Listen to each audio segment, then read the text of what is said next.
Welcome to an opening day weekend edition of This Week in Missouri Politics from the state capitol in Jefferson City. Joined by Lieutenant Governor Mike Kehoe. I see you have a master's jacket on, but in real Missouri, this is opening day weekend. It's opening day weekend, and there's nothing more exciting than being opening day at either of our two ballparks. Of course, I've been to many of them in St. Louis. Very nice of you to say. And well, the Royals are my favorite American League team. So the junior circuit needs a favorite, right? Well, be a great time to be at either stadium, but thank you for asking me that question. So the parents that are doing a good job raising their kids to be Cardinal fans, there's an initiative that's worked on that I know I've seen you talk about. It's called the Parents' Bill of Rights. I'm not a school expert, but I got frustrated personally when my son had to wear a mask to school when the adults didn't have to, but they could still pick on the kids. And it kind of, I think, opened up a lot of doors to folks to get a little cantankerous about schools. I don't know what the solution is, but it does feel like I should be able to tell when my son has to wear a mask. Break down what the Parents' Bill of Rights. I think this is an issue that's touching a lot of folks right now. Well, the Parents' Bill of Rights is really common sense legislation that's moving through the House, and Senate will have it soon. There's two different forms, one that's statutorial change, one that would go to the rights of the voters to approve. And obviously, what's happened in the last 2 or 3 years, to your point with your son, and parents all across this nation, and particularly in our state, they kind of woke up to what was going on inside their school. Now Missouri has several hundred public school districts, and many of them do an awesome job and use common sense to teach those kids and continue to have them learning through the pandemic. However, several of them weren't so transparent. And what the Parents' Bill of Rights does is says that parents have a right to know what their kids are being taught in that school. And if they don't like what's being taught in that school, they have the right to put their child into an environment they think is more conducive for that child. What I say the Parents' Bill of Rights is about, it has the word parents on it, but it really helps us focus on what's good for the children. That's what gets lost in this building a lot. That's what gets lost a lot of times when adults start talking about education. They stop talking about the kid. And the kids are the most important part. Just before we went on the show, I was getting a briefing about some test scores about kids that have really dropped, especially just in the K through 3 level, pre-pandemic compared to pre-pandemic, because kids were just being shuffled through the system just to get them into the next grade. Remote learning, wearing masks, all these things that affects an environment for kids to learn, that's just not been the place we need to be. Last week I was at Wellington Napoleon School. The Class 2 girls state champions, they want me to say. There were several parents there. They don't think Wellington Napoleon's doing a bad job, but they're a little concerned with some of the stuff they see in other schools. I do think there's a natural want for transparency in all things, and I think there's a part of this. I think parents want to, you can get access, you can buy a car now online, right? You can buy a truck. You go to the dealership, you have a ton of information when you walk in, but it's sometimes hard to know what your kids are getting taught. And I don't think parents are necessarily angry at what their kids are getting taught. I think they'd like to know. And it should be something they could find online, right? Right. And you know, unfortunately, some of the education institutions, and certainly not all of them, continue to come to this body and say, we need more money. Well, throwing money is not the answer to the solution here. Transparency, school boards working with parents, administrators working with the parents, and making sure that they know what their kids are being taught, and listening to the parents, who are their customers at the end of the day, to try to find out what's best for the kids. That's what the Parents' Bill of Rights is all about. But there's an interesting part of that. I've seen the governor come out and want to raise teacher pay. I watch some Republicans, well-meaning folks, they want to run the government based off, they get Twitter likes, right? I mean, they don't really see investment in maintenance or infrastructure as part of being conservative. Although in a 5-year cycle, you'll spend twice the money that if you maintain it. They don't see raising state employee pay. If you don't pay folks, they'll get a better job. And if you've never ran a business, you don't understand what it's like to train an employee. If you've always been the employee, you don't get that cost. Is the Republican Party risking kind of losing that ability to have businessmen in the room and actually say, well, no, there is a cost to losing employees? Yeah, it's a voice that's needed in this building. So people who are running for office right now that have run a business or manage a business, I would encourage your viewers to take a hard look at those men and ladies, because you don't want to lose that voice in this building in both the House and Senate, and certainly on the second floor and the executive level. You want somebody that's run a business that understands what the market is all about and what you need to do to train and maintain good employees, because your product's only as good as the people around you. And that doesn't matter if it's state government or if it's a manufacturing facility. Early in your time as Lieutenant Governor, one of your jobs is presiding over the Senate. I watched Doug Lively, you were presiding. Doug Lively was inquiring of Mike Cunningham. And I got to thinking, is somebody going to have the temerity to stand up and tell these guys about economic development? And sure enough, someone did, who had employed no one that I know of in their life. The party sort of risked kind of getting into the too much pandering on the social media if the Republican Party is not the party for business and entrepreneurs, what's it for?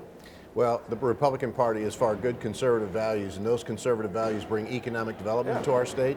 If you don't have proper infrastructure, whether it's in education or roads and bridges, you're not going to have economic development. If you don't continue in economic development, you're not going to provide opportunities to Missouri families, and that's what we need to make sure we do. Missourians want to work. They're great workers. We have a great work ethic in this state. We just need to create an environment where businesses can grow and survive, and those employees can have an opportunity to better themselves and better their families. I'm going to talk about that. You had a big week this week on the campaign trail. You're running for governor. I have enjoyed talking about it since you sat in this chair the week you announced. This week, I think one of the most, if not the biggest endorsement in the state is the firefighters. They came out strong for you out of the gate. Well, I am just unbelievably honored and humbled to have firefighter support. Our family, Irish immigrants from North St. Louis City, we are all either firemen or policemen. That's everybody in my family. That's what their jobs were. And so it's kind of like having the family help you through a campaign. Firefighters have been great people. Our communities respect our firefighters. They risk their lives every day to keep us safe. And so that endorsement was incredible. As you know, we've also had the Fraternal Order of Police endorsement, the Cattlemen's, the Soybean Association, Missouri Ag. So we've had a great mixture of both public servants and agriculture and business groups who have said, we think we need a business person, somebody who's been through various businesses, who's signed both sides of a check, who understands what it's like to run an organization at the top of state government. Certainly, I'm a big fan of Governor Parson. I think he's done a fantastic job. But I think I can take what he's done and then combine my kind of urban and rural experience that I've had in my life to really help move the state to the next step. It's interesting. I remember in 2008 when you first ran for office, I saw all the yellow T-shirts out. It reminded me of them when those guys were out backing you for state senate. Some of the best guys in this state. Man, when I ran for senate, if it was a parade, if it was putting out yard signs, if it was a parish picnic, firefighters showed up everywhere with the Firefighters for Kehoe shirts. I'll never forget that. They were the very first organization to help me when I ran for senate, the very first ones, and so we've had a long relationship and a good relationship. Break this down. It's funny now, today I see some of your biggest supporters, be it Doug Leibler, be folks you served with. I remember when you were the floor leader in the Senate, things got a little contentious. Maybe not quite like today, but there were certainly nights where tempers flared. Now today, I watched them be some of your biggest supporters. Can you give any advice? And I'm sure you do, but you have a public thing you could share. Well, listen, running the Senate floor. In this building, people are going to have differences of opinion. Senator Leibler and I had differences of opinion all the time. But at the end of the day, we also had a personal relationship that respected each other for his ability to be incredibly successful in his life, who came from nothing. Yep. And he respected the same about me because we had similar stories. And that's what we've lost in this building, is that personal interaction, that personal network that appreciates you as a person, respects your opinion, might not agree with where you're at, but respects you as a person. And if you can't get that respect back, the wheels come off the wagon pretty fast. Do you think, this session, that might be a silly question to ask. You think over the interim there's a way that some folks could bring some guys in a room and say, hey, let's take the personal out of this a little bit and find some common ground? Well, weird things happen in this building that you and I could never predict, Sure. that all of a sudden make things seem to gel together. I've seen it year after year. You have too. You've been around a long time. But yeah, certainly, if there's any advice, and nobody really cares about my advice, but if there's any advice, I think getting to know each other. Senators would travel to each other's districts and understand what's in their backyard. Doug used to host a ton of people down in southeast Missouri and show them what that's about. Dan Hegeman hosts people up in northwest Missouri to show them what's going on in the great Northwest. The more senators can learn about each other, what their background is, and develop that personal relationship, the better the floor is going to go. And that's just, they can still disagree, but the better that conversation's going to be, and that debate's going to be healthy and not personal. Speaking of getting around this state, I don't think there's a person I've ever met that drives this state as much as you. Somebody told Joe the other night, they watch your Twitter account and they get tired. Tell me what's going on with the tourism in this state. Part of your travel is for that. It is fun to watch you enjoy this state. Well, we enjoy it, and I have to give credit to your biggest fan in the Kehoe household, the Claudia Kehoe, because she travels with me everywhere, and she will tell you that's the best part of the job. There's incredible people and incredible things going on here. Tourism industry is coming back quite nicely. To answer. Almost 300,000 Missourians are employed by the tourism industry. It's a big industry. Yeah. $18 billion impact on our state's economy. We want to continue to grow that because our state has so many great things to showcase, from our parks to our private opportunities. We just need to get more people to understand it, and we know we can hit the ball out of the park. I saw some folks previously talking about these short trips. I mean, if you look at our state, if you're in our state or near one of the 7 or 8 states that borders, Missouri has terrific weekends. You can go wherever you are. You're no more than 2 hours from somewhere that's great that you've probably never been to. We're a staycation state. We're that 3 to 5 day state. We're never going to be the 2-week state. Play to our strength, 3 to 5 day state. And Governor Parson would say, let's promote to people who can get here in 1 tank of gas. Now, gas is incredibly high, but we don't want them to have to buy two tanks of gas. So that is, to your point, it's the neighboring states around us. It's those 200 or 300 mile people away. They can find diversity in our state from Branson to Hannibal that's totally different, like being in 2 different countries, and it's all great. All those experiences are people like. Last, you mentioned Governor Parson. Is it not ridiculous that our state's greatest treasure, the St. Louis Cardinals, opening day is not a state holiday? Well, I think it should be a state holiday. I mean, I don't even know what the other side of that argument is. I would say that we definitely have to figure out a way to get there, and I would propose maybe we pass some legislation to get that done and see if the governor wouldn't sign it. I know the governor is a big Cardinal fan, but like everybody else, he appreciates both organizations in our state. Very nice of you to say. It's very healthy. I find when folks are going to run statewide, all of a sudden they have a Cardinals and Chiefs hat in their office on the shelf, and that's just sort of been the way the state's been for a long time. You got to remember, I'm married to a Cubs fan, so I'm and used we love to this. You anyway. I'm used to these people who don't understand how great the baseball Cardinal organization is. Well, Governor, I hope as the campaign and maybe even the session unfolds, you'll come back and visit with us on This Week in Missouri We'd Politics. love to do that. I always enjoy being on with you. Thank you so much. You bet. We'll be right back with our Opinion Maker panel. Representative Travis Smith from Porter Wagner Boulevard makes his debut on the show after this. All across Missouri, our new car and truck dealers are building strong local economies. When you buy a car or truck in Missouri, you're helping to support over 20,000 Missouri families who rely on the auto industry for good-paying local jobs. You're also helping fund our communities, schools, first responders, and our roads because dealers generate millions of dollars in tax revenue. Missouri's automobile dealers have been the foundation of our communities for generations and for generations to come.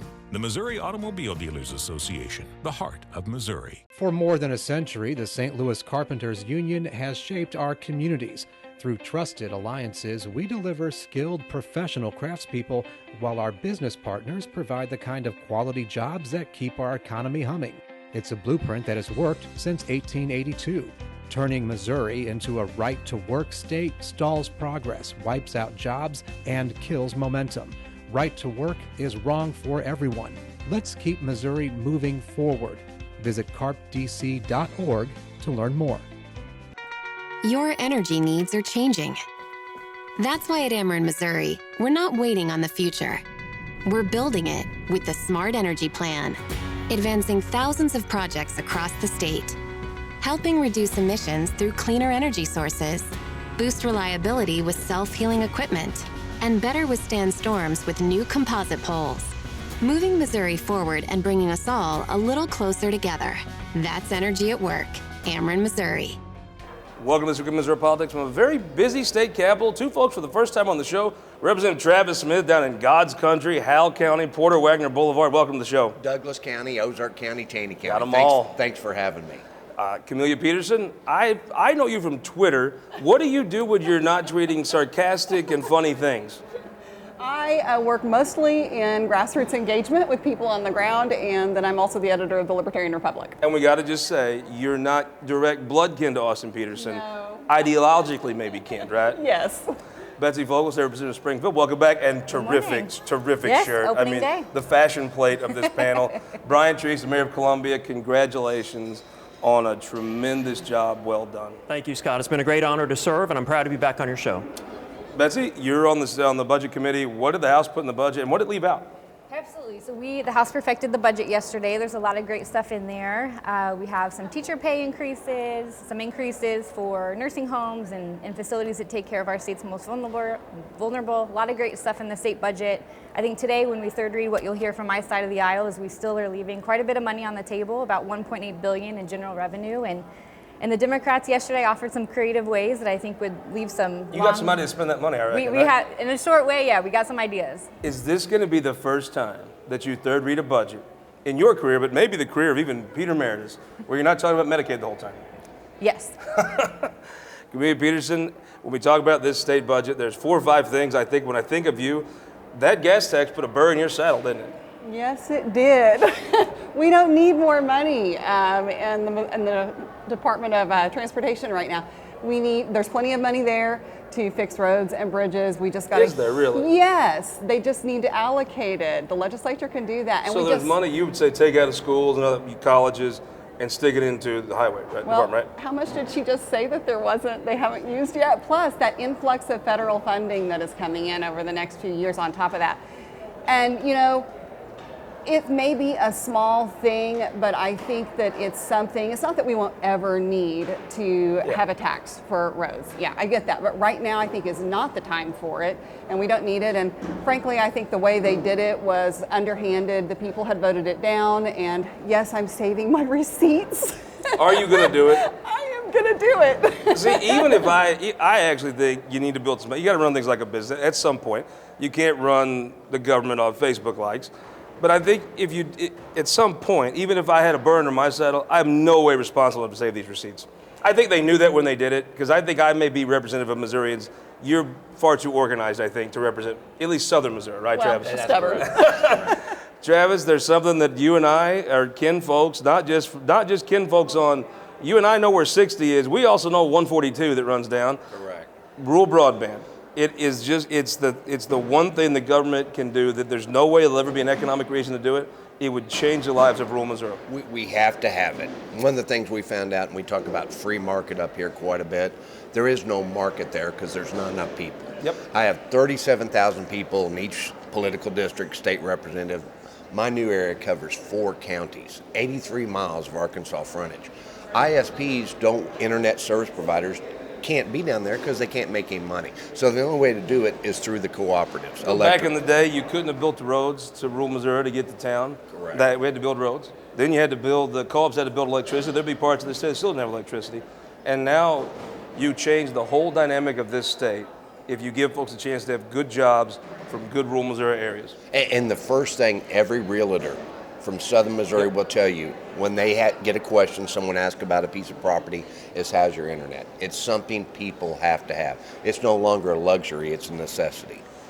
Mayor Treece, I see this is an interesting thing to me. I hear Republicans talk about you got to run things like a business, most of whom have never ran a business, but you get the ones, you get a Doug Leibler, right, that you had disagreements on, but Doug Leibler ran a business. Absolutely. Mike Kehoe created a job. You had Dave Schatz that actually employed people. I hear all these experts about economic development, they've never employed anyone. When you talk about state employees are no different than anyone else, right? If you don't pay them, they'll go get a better job. Everyone's having hiring challenges Yes. now, and our job is to recruit and retain the best talent because taxpayers have to pay twice every time we lose a skilled, qualified, well-trained state employee, whether they're a snowplow operator or a caseworker for the Department of Social Services. We have to retrain them, advertise for them, bring them in. It's much better if we pay them what they're worth so that they can do their job and serve taxpayers. If you run a business, that makes total sense. And part of the problem, I think, on the Republican side is a lot of folks have never ran a business. They've never trained new employees because they've never had employees to start with. They've been the employee that gets trained. I think that's part of the Republicans missing. If you don't reinvest in maintenance and you don't maintain your people, it actually is an expense. You might get a Twitter like that day, but that ain't going to help you when you have to pay more to have more people come in and out. There's a cost to losing employees. Well, this budget represents a once-in-a-lifetime opportunity to make generational investments in both state and local infrastructure. And roads is something that we can all agree on. Broadband, especially in rural areas, is something we should all invest in because they're catalytic. It jumpstarts our economy and gets people from good schools to good jobs and lets them start a business at a time when people can work anywhere from home if they have access to high-speed, affordable internet. You know firsthand, being in Columbia, the folks that have grown, where that Bluebird has their footprint in it's not necessarily Columbia, but it's around there. I believe your co-op does some work. You guys have seen what the value of when you build this broadband out, it really sparks growth you would never see otherwise. And it's going to be the more urban areas, the more dense, the new neighborhoods that have access to broadband because the utilities put them in when those houses are built. It's the older, poor neighborhoods or rural areas where, as Representative Smith said, it's hard to make a profit, and that's why the co-op model works so well when we can all come together and guarantee, whether that's through affordable loans or payback or a little bit of subsidy to make sure that everybody has access to the same resources and technology. Let's talk about initiative petition reform, maybe internet one day. So right now, it's relatively easy compared to other states to put something on the ballot in Missouri. And matter of fact, many folks have made change from the liberal side by doing that. Now there's Republicans who are like, okay, we dominate the legislature, we're tired of this, we're going to rein that in. As a person who probably as a supporter and opposed some of these things, as an activist on the ground, what do you think of changing the process to make it harder? There are pros and cons to it. I do think, though, that it's probably a good thing to make it a little more difficult to happen. On the downside, Maybe just a pinch, right? Yeah. Just a little more. Yeah. On the downside, it does make it also more difficult to get some of the good things through that we would like to see happen through, House Joint Resolutions, things like court reform, issues like that we might not otherwise, be able to get through. Court reform, the Republicans have turned on court reform. Yeah. I see folks tweeting about how right-wing they are. Now I see them really tweeting about how they're in line with MATA, which is a marriage I would not have saw coming. Representative Smith, what do you think? I mean, it feels like it's pretty easy to get stuff on the ballot, but it also feels like you need to have that access. Maybe you're looking to make it a little harder. We want to make sure that each congressional district, you had to get signatures from That's each. right. That was the big thing, because right now we always talk about in the urban versus rural areas. You can sit in a shopping center in St. Louis, Kansas City, Columbia, and Springfield to get enough people on the ballot. Let's be honest, though. If you can stand outside a Soulard Farmers Market, you can stand out the plaza, and city folks will sign your petition. I watch it happen. You can have to Porter Wagner Boulevard, and some old boy from St. Louis asks you to sign something. You guys ain't from around here, are you? I mean, you ain't gonna tell the government your address for no reason. That's correct. They pull a gun on you. And so you've got to have it from each congressional district. It'd be harder, and maybe that's Correct. the thing. Brian, you've been part of campaigns that have benefited from this process. You also know this entire state better than most folks. I think it needs to be available, but isn't it something to be said for you have to stand outside Hickory Log and Dexter and convince a hillbilly to sign your petition? But this is a solution looking for a problem, and here's why. The people's right to seek redress of their grievances is sacrosanct, and the government should not put its thumb on the scale here. When you look at time and time again, whether it's the people overturning right to work, or passing Medicaid expansion, or Clean Missouri, only to have the legislature substitute their judgment for the will of the voters, we shouldn't be tipping the scale. Now, on the issue of Prop A in 2018 with right to work, they gathered signatures, 310,000 signatures in all 8 congressional districts. So that can happen. Isn't that maybe the point? If you're going to go to this process, you do it like Labor did it. You bring the whole state in, because you know as well as I do, if you're at Hillbilly Junction, down in his area, they ain't going to sign your paper without making a good case. Well, I think that's right, but the other thing is we shouldn't make it more difficult for voters and the people to get what they want out of their General Assembly, and I think that's why if the Senate gets their way, we'll have a St. Louis congressman, so they can just stand out there in Arnold Commons and get all the signatures, right? It won't even matter. Representative, I've seen liberal causes benefit, right? I've seen conservative causes sometimes benefit.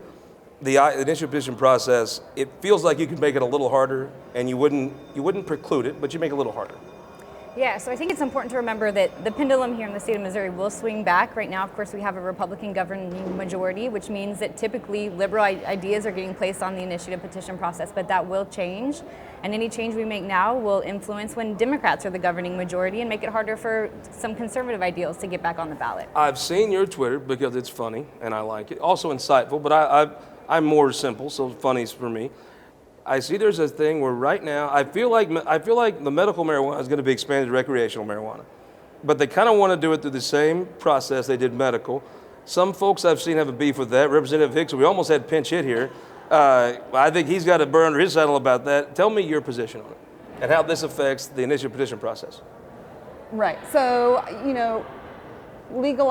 full legalization is going to happen, whether anybody likes it or not. Eventually it's going to happen. I think everybody pretty much accepts that at this point. And we're left with a choice.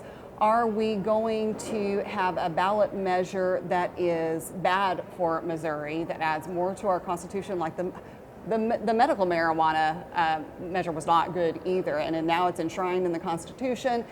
It's cronyistic. This one will be the same way. So it would be far better, and I think it's an obligation on the part of the legislature to put through good legislation, and let the vote on that. And if the people, people can talk to their representatives about which way they want them to vote.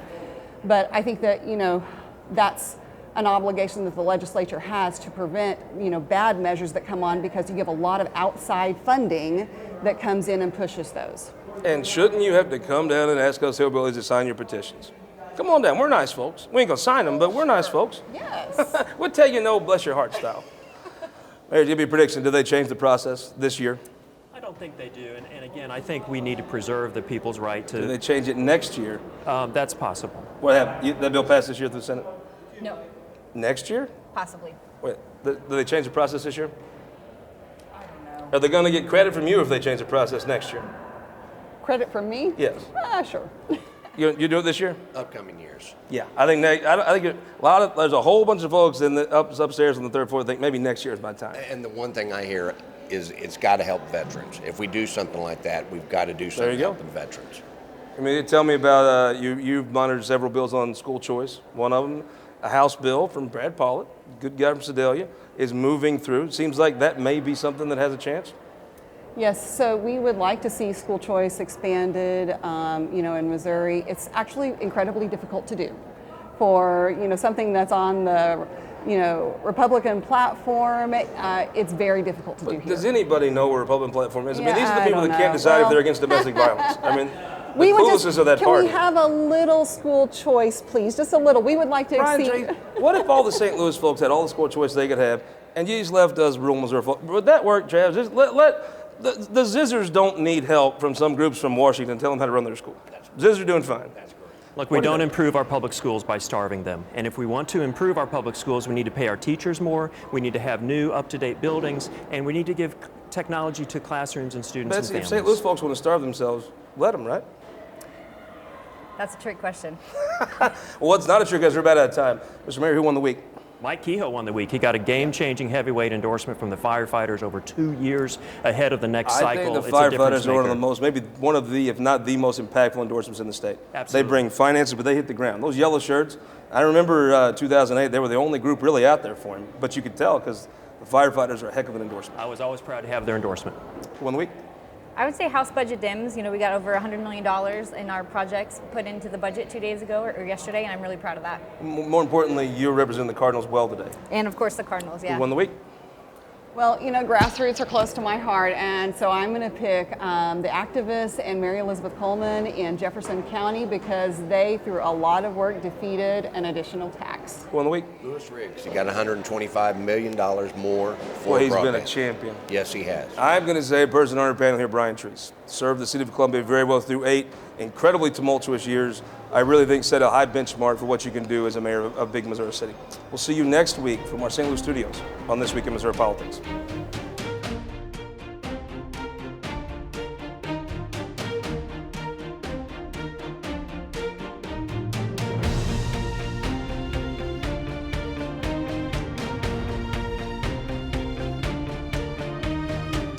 Support for this program has been provided by the Missouri Automobile Dealers Association, Ameren, Spire, and Sterling Bank. Guys, thank you so much for watching this show. I want to tell you about a new thing we're offering. It's the Missouri Times Podcast Network. You'll get this show every week. If you want to listen to it in your car, you don't have time to watch it. You'll get our Show in Missouri podcast, History of Missouri, one county at a time. You'll also get our midweek update. Once a week, I throw up the Facebook Live. We talk politics, usually eat a little lunch and discuss politics. You'll get to hear all those things come right to your phone. Subscribe to us on iTunes or Android. Missouri Times Podcast Network. Please join us and subscribe.